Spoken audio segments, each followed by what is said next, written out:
welcome to AVP News Update presented by Up for Debate. I'm Brenton Frazier, and today we will discuss many topics. Will the city of Olean fix years of winter wear and tear on their roads?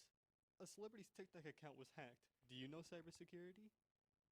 How do you unite a divided country, starting with our hometown? The effects of shopping locally during a pandemic, and much more.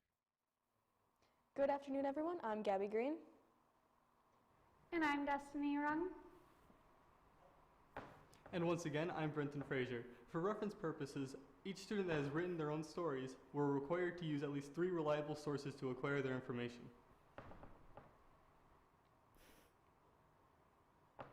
Not me. It's not me. As more businesses open back up, we are starting to see more traffic in the Olean, New York area. With travel rising, our senior correspondent, Jacob Cornell, is in the field checking with road, bridges, and infrastructure. Olean, New York isn't just notorious for its squirrels. It's also known for its rough roads and chiseled sidewalks.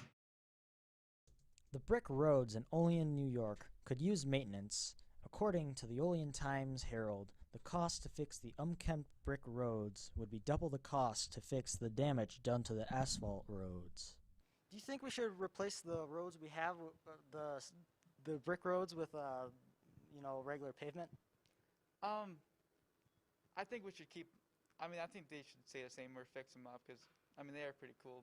Not all roads should be like brick, but like the ones that are brick already should stay brick, I believe. Many pedestrians who roam the streets notice the unevenness of the sidewalks fairly well. People trip because of the jagged terrain they provide. They're not too bad. This time of year, they get a little messy, but they do a good job plowing and keeping it, laying down salt and keeping them bare.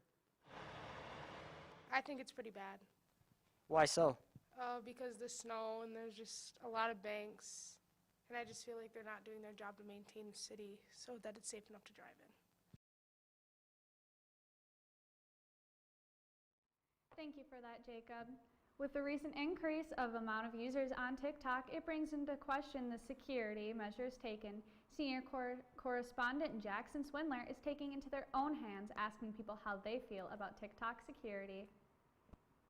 With recent allegations of hackers gaining access to certain celebrity social media accounts, people are wondering if their personal information or themselves are safe.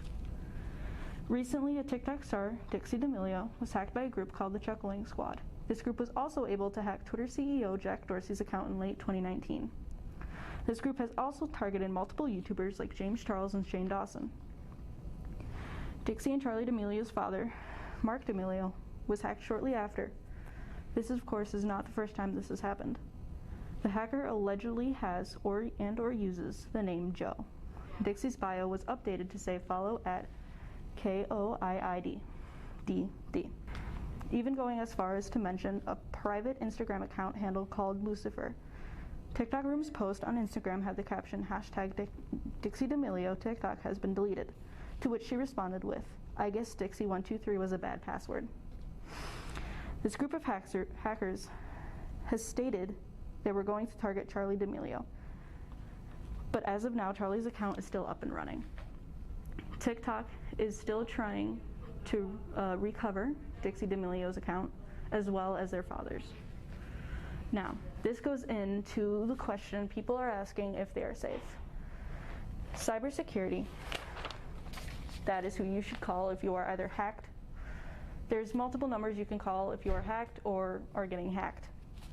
Now, there are multiple chances and things to reduce getting hacked, of course.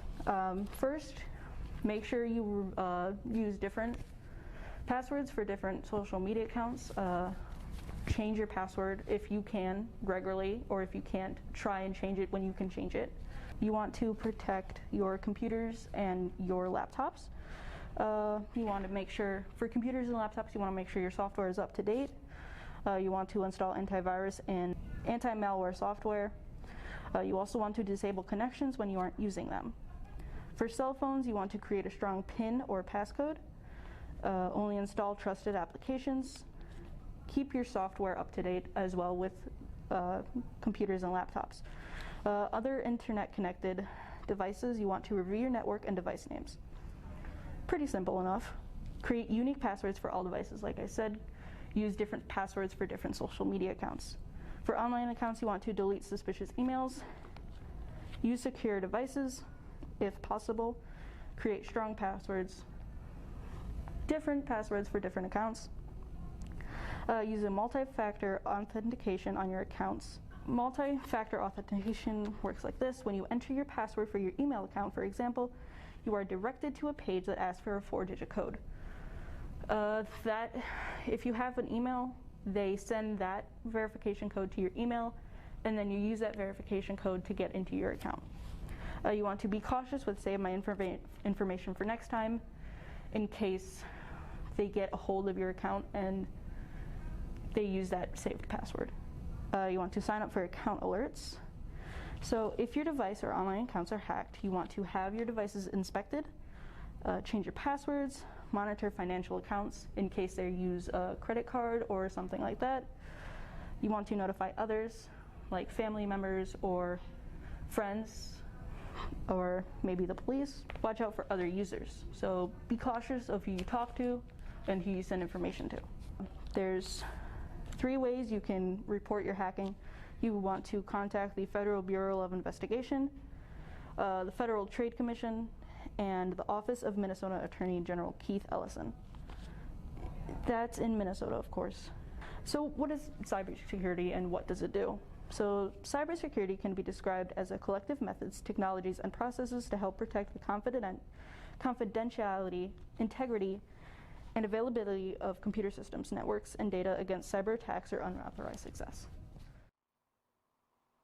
Along with recent questioning of online security, activists have been concerned about the recent civil injustice and have been voicing their opinions on the matter.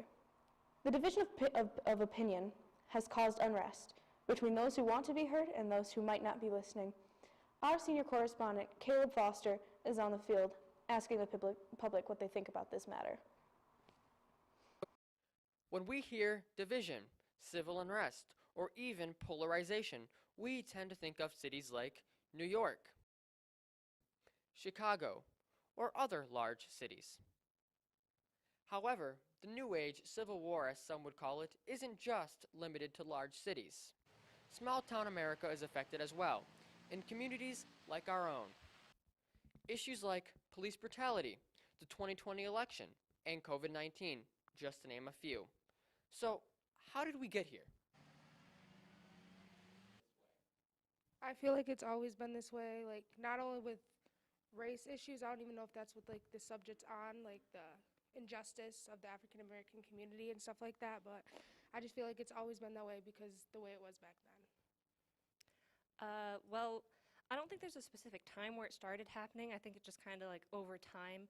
I think when the country first formed, everyone was kind of like together because they had a common enemy where they're all like, no, we don't want to deal with that. We're going to do our own thing. But as time has gone on, no one can agree anymore. So they've gotten to a point where it's like they're just divided. They're just fighting each other instead of fighting a common enemy, and it's causing a lot of problems.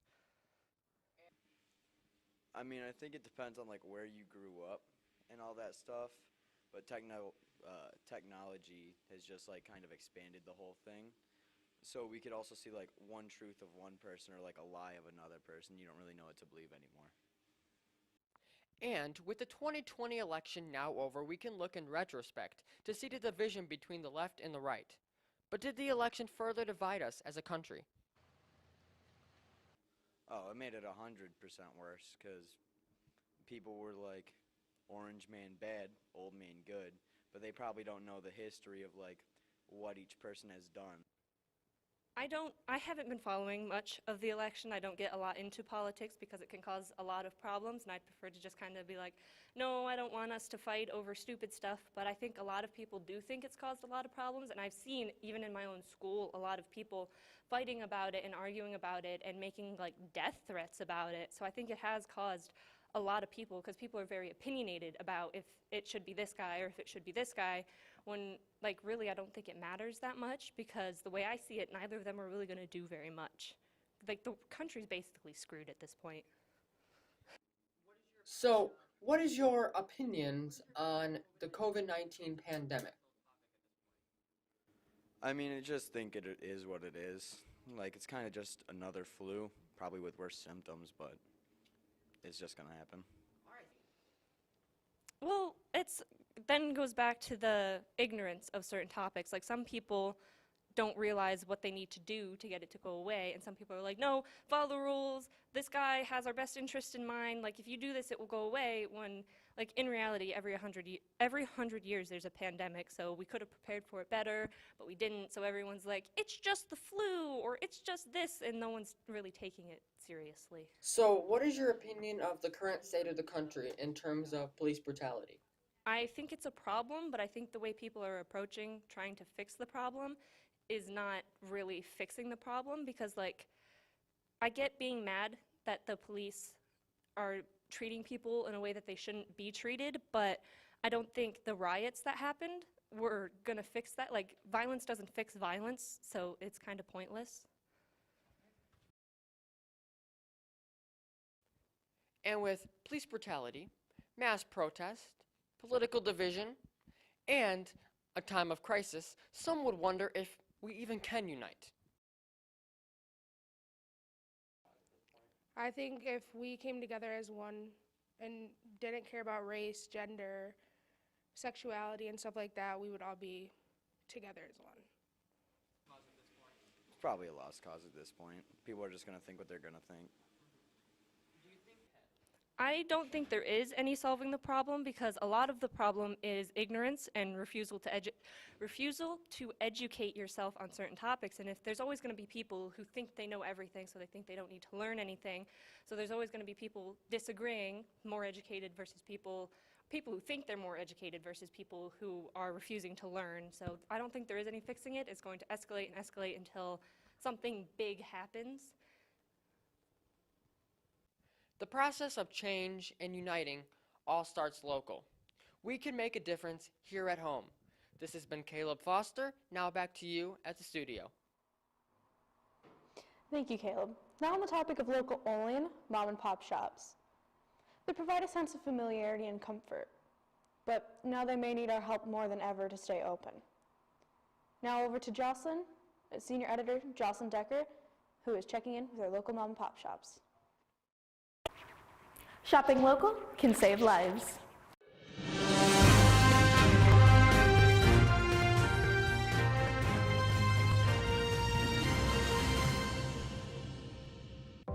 Right now, many are suffering due to the effects of corona. One group in particular that is having a hard time right now is our local stores. Local stores are not just your average chain stores that have no faces or names. They are our neighbors, our community members, our family, our friends. For some, these shops are their whole lives. They work night and day to bring their best quality work to their communities. Without your support, these businesses could suffer, maybe even to the point of going out of business. If this happens, many of our community members and the community itself will suffer greatly. To prevent things like business shutdowns, what you can do is support your local stores by going in and purchasing their goods. Local stores can provide unique services and helpful assistance, personalized goods, and so much more.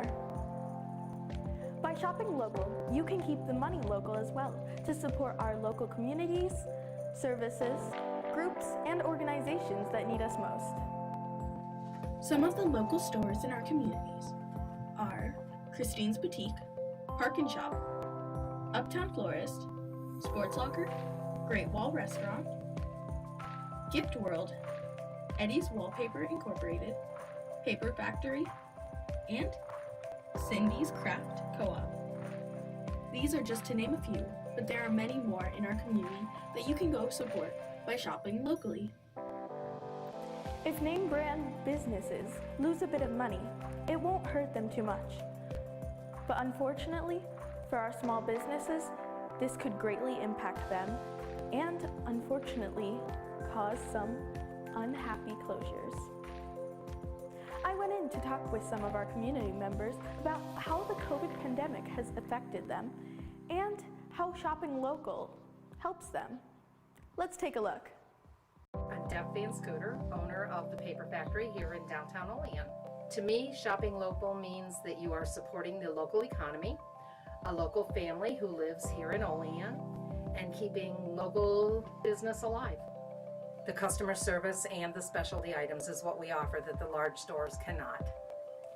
I've just noticed that this year, with the way this year has been, a lot of people are shopping local, and they're appreciating that they're supporting small business.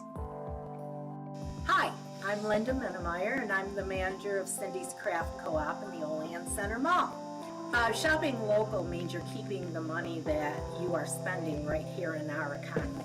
Well, your money going to a big, we call them big box stores like Home Depot or Walmart, actually does not help the community. It helps the higher ups, the CEOs of that company, and they are located, Walmart's from Texas or Florida, and so your money does not stay and help local economy. 23 years is a long time for us to be in business, and we've done it because we are well known in the community as far as good quality. You're not paying for our time, you're paying for the goods that we produce, and in the store 85% of our goods are handmade by us. As you can see, it is very important to shop local. We all need support sometimes, but right now, our small businesses need it the most. Shop local, save stores, save lives. With that statement from Johnson, we will take a brief commercial break.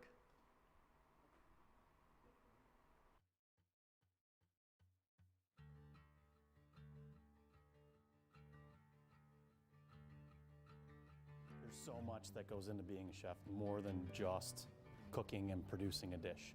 It's about everything that happens in the kitchen, from start to finish, from cleanup to end, to customers, to the products that you work with. So there isn't one specific answer. Anyone can call themselves a chef, but it really depends on where you are, what you're doing, and the area that you're in. I love working here. As you can see, they redid the dining room for me, so it has a restaurant feel. I've always been in the restaurant business my whole life, and I love working in the industry.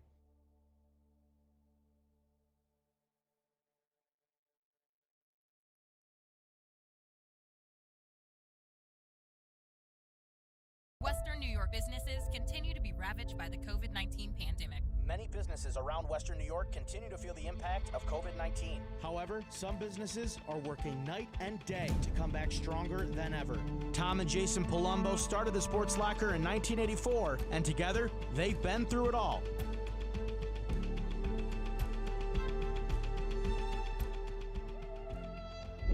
And 36 years later, they show no signs of slowing down. Hello and welcome back. During the trying and difficult times of this last year, so many things have been overlooked. One of these things is how COVID-19 is affecting students right here in our local area. Our in-house survey, kids reported feeling stress levels up to 3 times higher than when it comes to the students reported not being able to keep up in their classes. The workload is almost too overbearing. There is very little to no motivation to do their work for school. Remote learning is something new to the majority of students and is anything but easy. Wandering minds have a hard time focusing, and this is not anything new, and students who have not had this issue before are having them now. Psychologists say this issue is normal and actually healthy for kids. However, kids are not retaining little to any information during this period. Kids are spacing out and aren't learning, which then affects their sleep schedules because they're stressed. Normally, teenagers would need 8 to 10 hours of sleep, which they are not getting because kids are staying up to midnight to do the assignment that is due at 11:59 p.m. and waking up at 7 a.m. And that's if they go to sleep right away. However, as we all know, most teens do not do that. They scroll through their phone or watch a show till they feel relaxed enough to sleep. This is like an endless cycle because during the Zoom meeting, they are focused on how tired they are or the next assignment that's due that they just simply don't understand. A lot of students reported not knowing how to deal with this new amount of stress. A handful of kids reported feeling suicidal because of the effects of COVID-19. School is now an obstacle students have to overcome. Students know that their future depends on how they perform right now, however they are struggling, now making it super hard to focus on the future. Some teachers have noticed how much the students are struggling, but they are unsure how to help. Even teachers are struggling in our area. And school's not the only thing that's up in the air and causing stress for so many people. In addition, students are not able to see their friends nearly as much as they were supposed to before. This makes them become upset, and this can lead to them distancing themselves, once again causing trouble in school, along with adding more stress to their already stressful life. With COVID-19 induced stress levels rising in our students, we may be witnessing an increase of younger COVID cases throughout the nation. More on this story is senior correspondent Xavier Conjacity.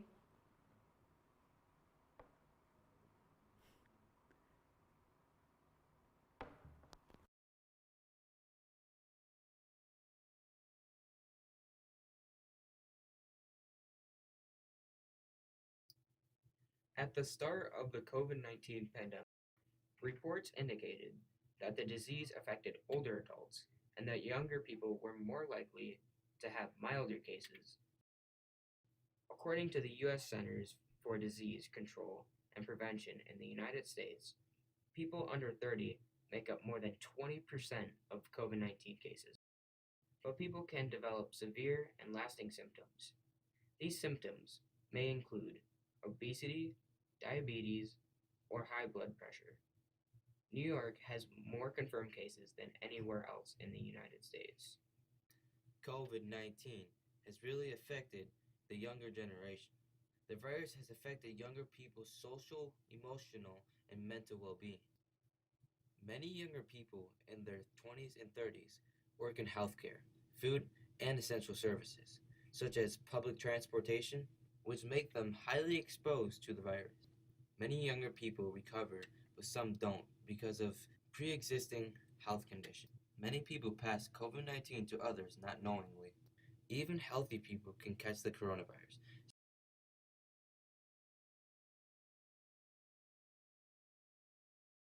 On Sunday, December 13th, a 24-year-old man died from COVID-19.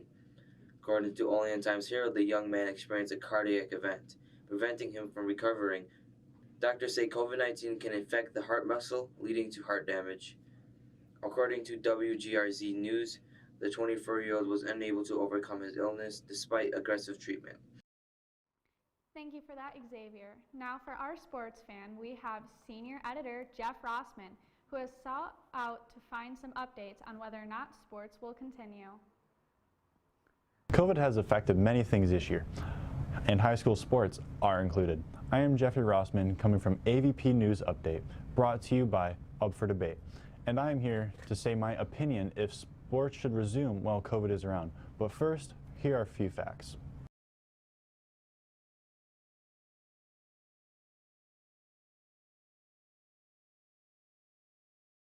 According to the Olean Times-Herald, the New York State Public High School Athletic Association announced that all of 2021 Winter State Championships and all high-risk sports are to be postponed until authorization by state officials. The authorization was granted due to the increase of infection. The high-risk sports are considered basketball, lacrosse, competitive cheerleading, football, ice hockey, volleyball, and wrestling. As of November 17, 2020, the New York State Public High School Athletic Association decided to push the start of all high-risk sports to start January 4th. The date given is so pushed back while still allowing hope that there will be a season for the students. It was also revealed that low and moderate sports, such as swimming and diving for the boys, skiing, bowling, and gymnastics, and indoor track and field.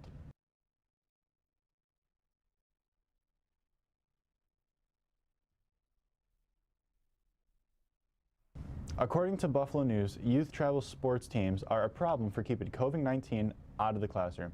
The positivity rate in Western New York over the past weeks are 2.6%, which is more than double what it has been over the previous 4 weeks. One driving factor for the spread of the virus among students is sports.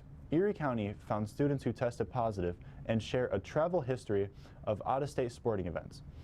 Only they return from their games and tournaments, they expose other classmates to the virus.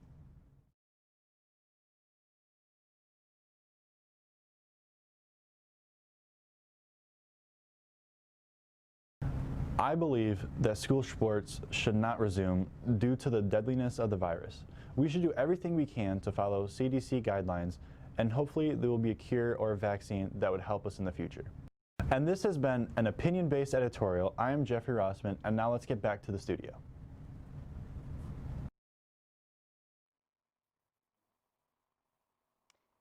Thank you, Jeff. According to the CDC, as of December 16th, the total number of COVID-19 cases has been recorded at 73.6 million. The status of recovered cases recorded at 41.7 million, and the cases ending in death recorded at 1.64 million. For those 73.6 million worldwide cases, the U.S. total cases is recorded at 16.8 million. And of those recorded cases, a staggering 304,000 have sadly ended in death. With the death rate in the U.S. topping over 300,000, the nation's hospitals are distributing vaccines to frontline healthcare workers as quickly as they can. These first rounds of vaccinations will allow for hope to bloom and light in these desperate times. According to NBC, hospitals have been quoted saying that as the side effects can range in severity, they are staggering how many healthcare workers receive them. As a precaution, hospitals are slowly but surely administering shots to those who are at the most risk. According to the FDA, we may be looking at a second wave of vaccines being distributed to nursing homes around December 21st or sooner, depending on when they register for them. With large amounts of vaccines being distributed, we may be looking to see a bright.